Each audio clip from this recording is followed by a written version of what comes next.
शिव पुराण कह रही है जैसे हो वैसे रहो, दिखावा मत करो, आडंबर में मत पड़ो।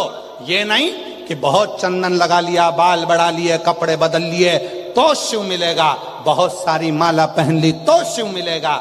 नहीं, शंकर को पाने के लिए बाहर का रूप बदलने की जरूरत नहीं है, शंकर को पाने के लिए भीतर का कलेजा बदलने की जरूरत है। शिव प्राप्त हो जाए, शंकर मिल जाए,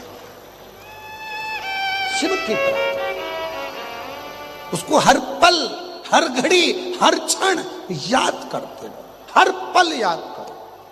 जब दुख आए तब याद करो, तकलीफ आए एक लोटा जल लेकर पहुंच गए, दुख आया शिव जी के पास पहुंच गए। वो एक फिल्मी गाना है एक, उसकी एक लाइन याद कर लो। भीड़ में तन्हाई में प्यार की गहराई में मुझे तुम याद आते हो,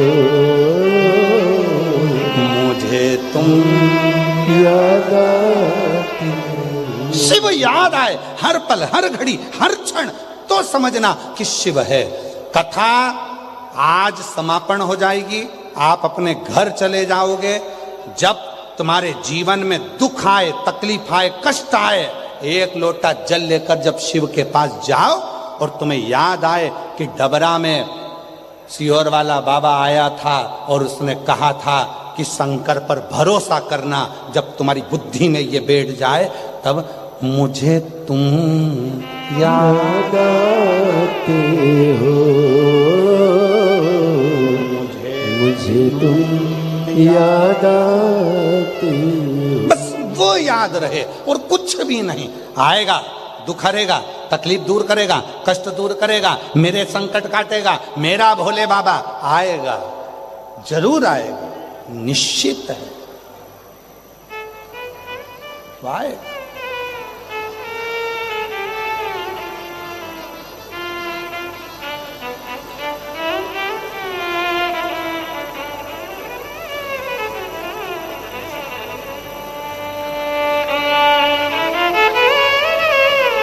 वो शंकर भगवान के हो, शिव के हो।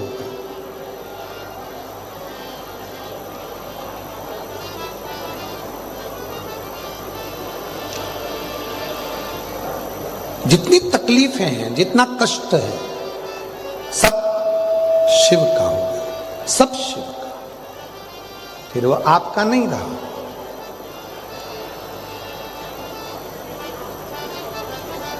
शिव पुराण की कथा कहती है, भगवान शंकर का चरित्र कहता है, समुद्र देव माता पार्वती जी की सुंदरता को देखकर आकर्षित हो जाते हैं। सबसे पहले समुद्र देव हिमालय राज्य के पास जाते हैं और हिमालय राज्य से जाकर प्रार्थना करते हैं कि आपकी बेटी बड़ी सुंदर है, सुशील है, आप इसको किसी देव को ब्याह दें। उन्होंने ये नहीं कहा कि मुझे ब्याह दे, किसी देव को ब्याह। पर हिमालय राज्य कहते हैं कि मेरी बेटी तो शिव की आराधना करती है, साधना करती है, भगवान शंकर की भक्ति करती है, इसलिए मैं अपनी बेटी की उस शिव भक्ति में कोई अड़चन नहीं आने दूं। मेरी बेटी की शिव भक्ति में, मेरी बेटी के शंकर की भक्ति में मैं अड़चन नहीं आने दूं।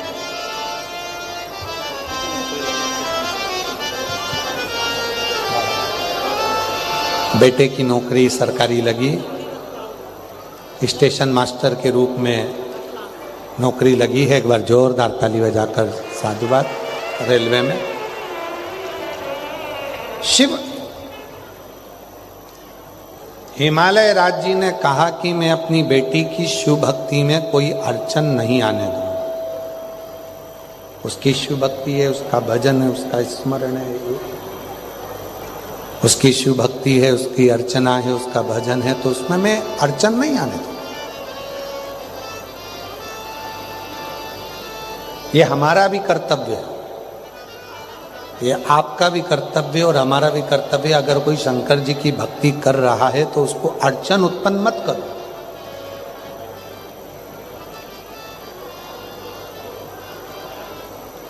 पहले भी कथा में कहा, आज फिर कहते हैं डबरा की इस पवित्र कथा में, एक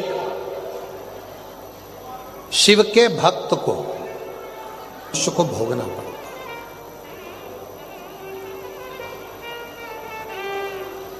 कोई शिव का भक्त है, कोई शिव का भजन करने वाला है, कोई शिव की भक्ति करने वाला है, कोई बाबा देवादिदेव महादेव की आराधना साधना करने वाला है, उसको अपशब्द नहीं करना। समुद्र देव हिमालय राज्य से जाकर कहते हैं कि पार्वती बड़ी सुंदर है, इनका विवाह किसी देव के साथ होना चाहिए। उन्होंने ये नहीं कहा कि इनका विवाह मेरे साथ कर दो। हिमालय राज्य ने कहा कि मैं अपनी बेटी की शिव भक्ति में, मैं अपनी बेटी के भजन में, मैं अपनी बेटी के कीर्तन में, स्मरण में मैं उसको अर्चन नहीं दूंगा। समुद्र देव ने देखा कि यहां से मेरी बात नहीं बनी, तो समुद्र देव जब पार्वती जी तप में लीन थी, अपने जल की आवाज समुद्र देव ने बहुत तीव्र कर दी। इतनी जल की आवाज बढ़ाई समुद्र देव ने, इतनी बढ़ाई कि समुद्र देव की आवाज पर पार्वती जी का चित्त, पार्वती जी का स्मरण, पार्वती जी का मन तो शिव में लगा हुआ था, उनको कोई मतलब ही नहीं था।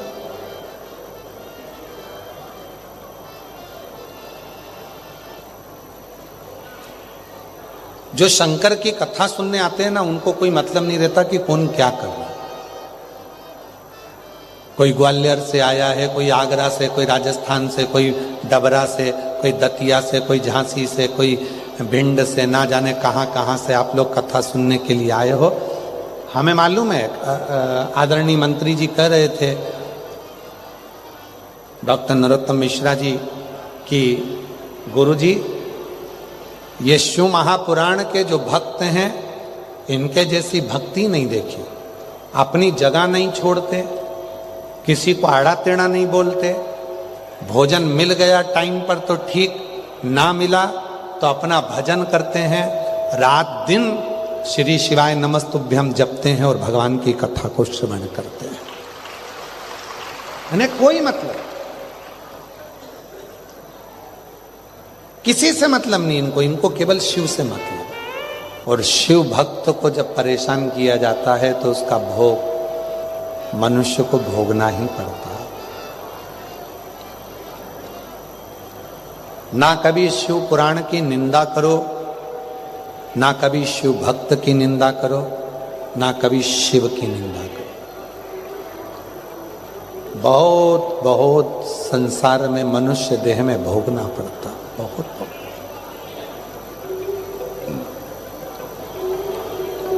करिए, पार्वती जी के नेत्र खुल गए। कहा, समुद्र, हे समुद्र, तुमने मेरी तप साधना को, मेरे भजन को, मेरे कीर्तन को, मेरे स्मरण को, मेरे मंत्र जाप को, मेरे स्मरण को तुमने तोड़ने का प्रयास किया। मैं श्राप देती हूं समुद्र तेरे को, भले तेरा जल कितना भी सुंदर हो, तेरे जल की चाहे कितनी भी अटखेलियां हो, पर तेरा जल हमेशा ईर्ष्या के कारण खारा की खारा रहे।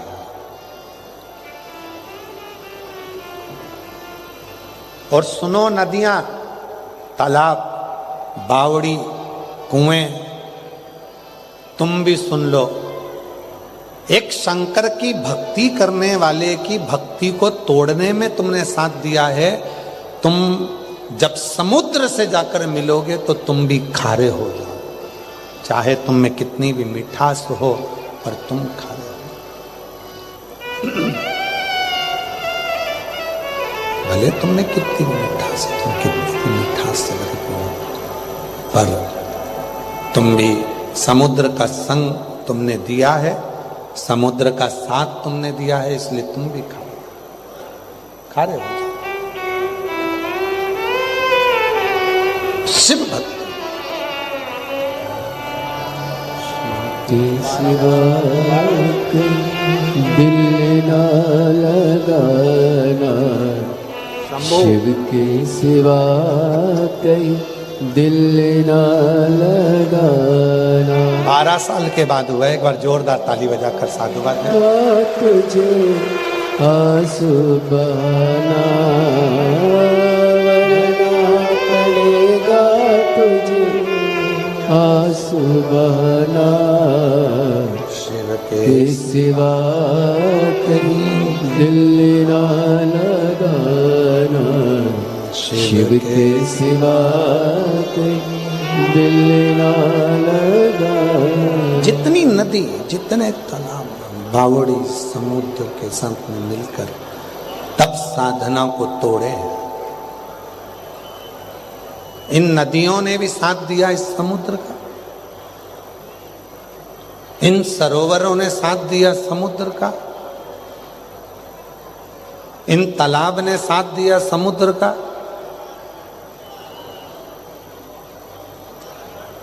तुमको भी भुगतना पड़ेगा।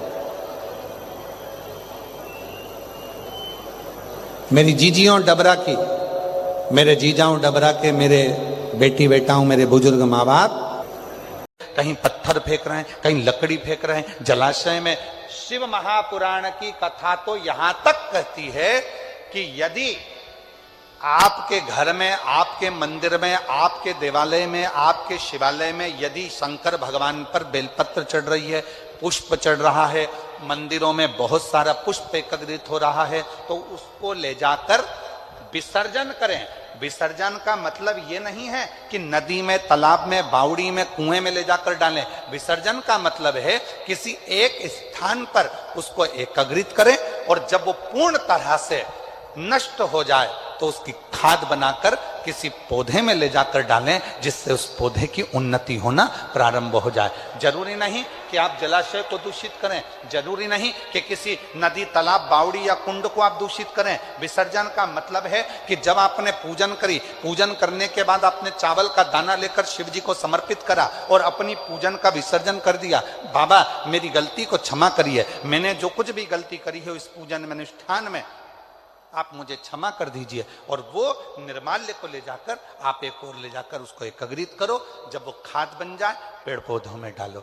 नदी में डाल दिया, आगे जाकर वो सड़ता रहा, धीरे धीरे धीरे धीरे वो बेकार होता रहा। ये हमारे यहाँ श्रेष्ठता नहीं, ये श्रेष्ठ नहीं।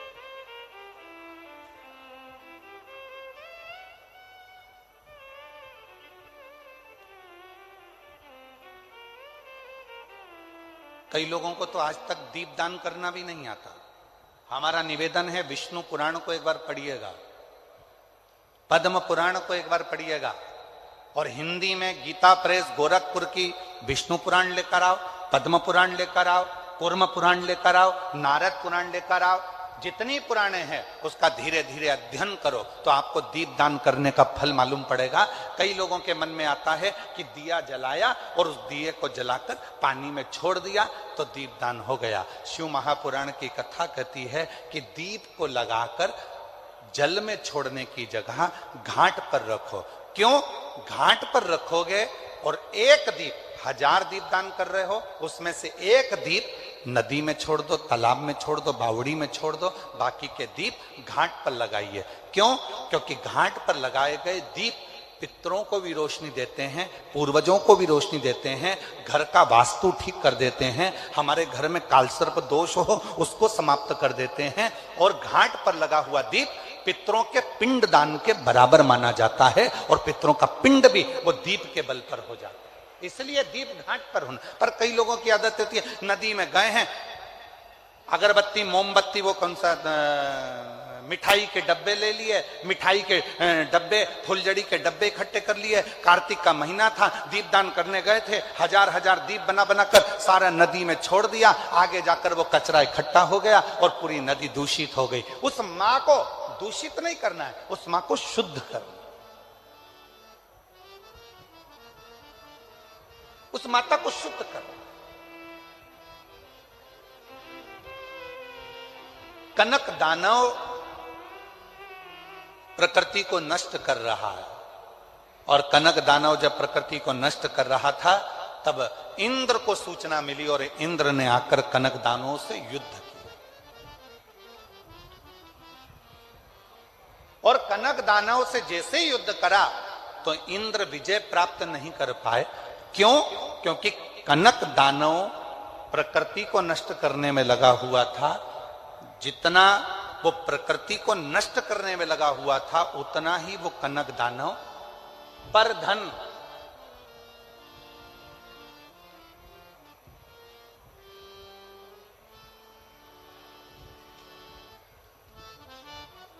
पर स्त्री,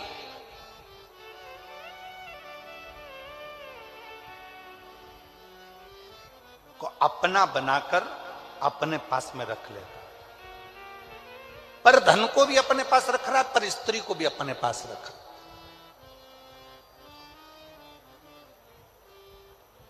और दोनों बर्बाद करते हैं। पराया धन, पराई स्त्री व्यक्ति को बर्बाद कर देती है, नष्ट कर देती है। दोनों बर्बाद करते हैं। और कनक दानव पर धन को भी एकाग्रित कर रहा है, पर स्त्री को भी एकाग्रित कर रहा है। इंद्र युद्ध करते करते वहां से निकल गए, चले गए। तब भगवान देवाधिदेव महादेव के पास जाकर इंद्र को लगा कि मैं किससे कहूं कि मैं इस युद्ध को जीत नहीं पा रहा हूं। भगवान शिव जी के पास इंद्र पहुंच गए। सारे देवता एकत्रित हो गए। पूछा देवाधिदेव महादेव ने, क्या बात है इंद्र, क्या हुआ? तुम तो युद्ध लड़ रहे थे कनक दानवों से और तुम यहां आकर खड़े हो गए, हुआ क्या?